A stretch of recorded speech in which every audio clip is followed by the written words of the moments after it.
Batting app और website पर केंद्र सरकार की बड़ी कार्रवाई। महादेव ऐप समेत 22 वेबसाइट और ऐप हुई बैन। ईडी की मांग पर किया फैसला। महादेव ऐप मामले में आरोपी शुभम सोनी का दावा, खुद को बताया महादेव बैटिंग ऐप का मालिक। शुभम सोनी ने वीडियो जारी कर कहा, सीएम भूपेश बघेल के कहने पर गया दुबई, बघेल पर लगाए कई गंभीर आरोप। शुभम सोनी ने कहा, तत्कालीन एसपी के फोन के जरिए बघेल से की थी बात, बिट्टू भैया के जरिए 508 करोड़ दिए। छत्तीसगढ़ के सीएम ने शुभम सोनी के बयान पर उठाए सवाल, कहा चुनाव से एन पहले बीजेपी को फायदा पहुंचाने के लिए जारी किया गया वीडियो। भूपेश बघेल ने कहा, ईडी के सहारे चुनाव लड़ रही बीजेपी बदनाम करने के लिए कर रही ईडी का इस्तेमाल।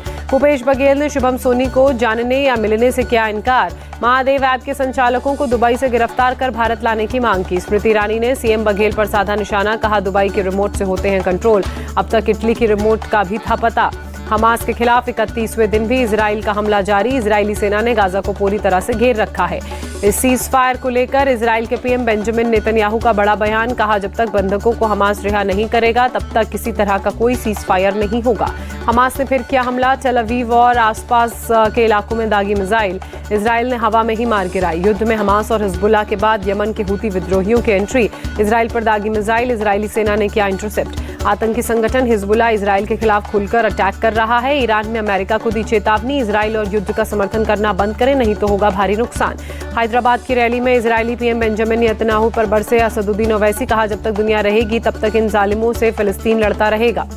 राजस्थान के सीएम अशोक गहलोत आज सरदारपुरा सीट से दाखिल करेंगे नॉमिनेशन। कांग्रेस अध्यक्ष मल्लिकार्जुन खड़गे भी नामांकन के दौरान मौजूद रहेंगे। राजस्थान बीजेपी ने 15 उम्मीदवारों की 5वीं लिस्ट जारी की। वसुंधरा के करीबी प्रहलाद गुंजल को कोटा उत्तर से टिकट दिया गया। कांग्रेस महासचिव प्रियंका गांधी आज मध्य प्रदेश के रण में फिर उतरेंगी। इंदौर में करेंगी आम सभा। रक्षा मंत्री राजनाथ सिंह भी आज करेंगे चुनाव प्रचार। ग्वालियर ग्रामीण और रायसेन में करेंगे आम सभा। सीएम शिवराज सिंह चौहान आज सिंगरौली, रीवा, सतना और भोपाल में करेंगे प्रचार, जनसभा को करेंगे संबोधित। मध्य प्रदेश के टीकमगढ़ में कांग्रेस पर फिर बरसे सपा चीफ अखिलेश यादव, कहा कांग्रेस बहुत चालू पार्टी, हमें धोखा दिया। बीएसपी सुप्रीमो मायावती आज मध्य प्रदेश में चुनावी आगाज करेंगे। अशोकनगर और निवाड़ी में 2 जनसभाएं करेंगी। सिवनी में पीएम मोदी की जनसभा, कहा मध्य प्रदेश में बीजेपी की महाविजय तय, बीजेपी है तो विकास है। पीएम मोदी का तंज, कांग्रेस चुनाव इसलिए लड़ रही है कि इसका बेटा एमपी बन मध्य प्रदेश कांग्रेस का मुखिया बनेगा। सिवनी में प्रधानमंत्री नरेंद्र मोदी ने अपनी रैली के दौरान बच्चों को प्यार किया, गोद में लेकर खिलाया। छत्तीसगढ़ के कोटा में जेपी नड्डा की रैली, कहा कांग्रेस सरकार में घोटाले हुए, हमने विकास किया। छत्तीसगढ़ के सुकमा में सीएम योगी ने कहा कांग्रेस ने सालों तक अयोध्या में राम मंदिर का विवाद खड़ा किया। छत्तीसगढ़ कांग्रेस ने भरोसे का घोषणा पत्र जारी किया। किसानों को कर्ज माफी समेत 20 वादे किए। छत्तीसगढ़ की जनता से कांग्रेस का वादा, 200 यूनिट फ्री बिजली, सभी वर्ग की महिलाओं को मिलेंगे 500 रुपए। बिहार के मुजफ्फरपुर में गृहमंत्री अमित शाह की रैली, सभी 40 लोकसभा सीट जीतने की अपील।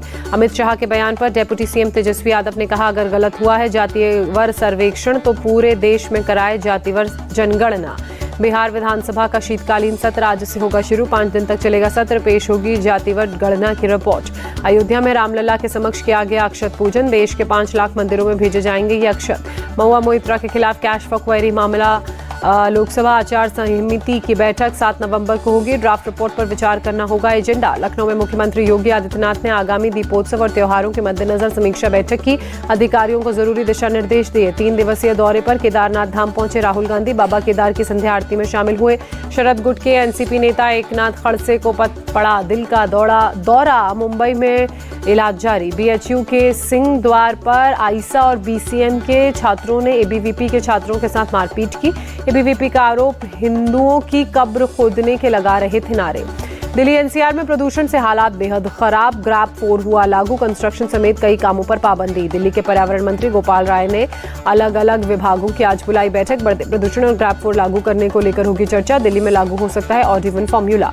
दिल्ली के भीकाजी कामा पैलेस में पानी का छिड़काव किया गया। प्रदूषण पर अंकुश लगाने के लिए हॉटस्पॉट्स चिन्हित कर छिड़काव किया गया। वायु प्रदूषण से दिल्ली में प्राइमरी स्कूल 10 नवंबर तक बंद। 6 से 12 तक के स्कूलों को ऑनलाइन क्लासेस का विकल्प। पंजाब के पराली जलाने के मामले बढ़े।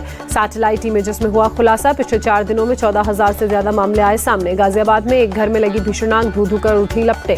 नागपुर के सीताबर्डी मार्केट में लगी आग, गारमेंट्स की दुकान में भड़की आग, पास की एक और दुकान को अपनी चपेट में लिया। भूकंप से प्रभावित नेपाल को भारत ने राहत सामग्री की पहली खेप भेजी। दवा के साथ खाने पीने का सामान भेजा गया। वर्ल्ड कप में आज बांग्लादेश और श्रीलंका के बीच होगी टक्कर। दिल्ली में दोपहर 2 बजे से शुरू होगा मैच। भारत ने साउथ अफ्रीका पर वनडे इतिहास की सबसे बड़ी जीत दर्ज की। 243 रनों से हराया। विराट कोहली बने player of the match. Virat Kohli ने सचिन तेंदुलकर के रिकॉर्ड की बराबरी की। वनडे क्रिकेट में जड़ा 49वां शतक, नाबाद 101 रनों की पारी खेली। भारत ने दूसरी बार विमेन्स एशियन चैंपियंस ट्रॉफी का खिताब अपने नाम किया। जापान को 4-0 से हराया।